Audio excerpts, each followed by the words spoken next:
Për shkak të kushteve të vështira atmosferike dhe erës së fortë, tragedi i linjës Vlorë-Brindisi nuk ka mundur të ankorohet në kalatat e portit të Florës.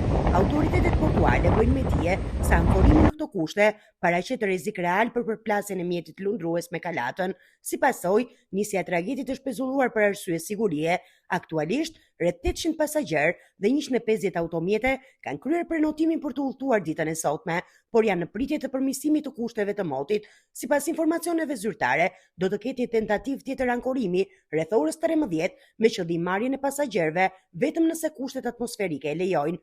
Ndërkohë, për shkak të erës së fortë dhe detit me dallg, tragedi po shndron në radhë, ndërsa anijet e vogla janë akostuar në zonën e triportit për të shmangur rrezikun nga dallgëzimi.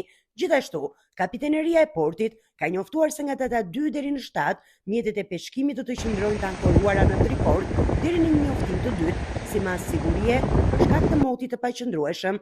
Autoritetet u bëjnë thirrje udhëtarëve dhe operatorëve detar të ndjekin njoftimet zyrtare dhe të tregojnë mirëkuptim, pasi siguria mbetet prioritet në këto kushte atmosferike.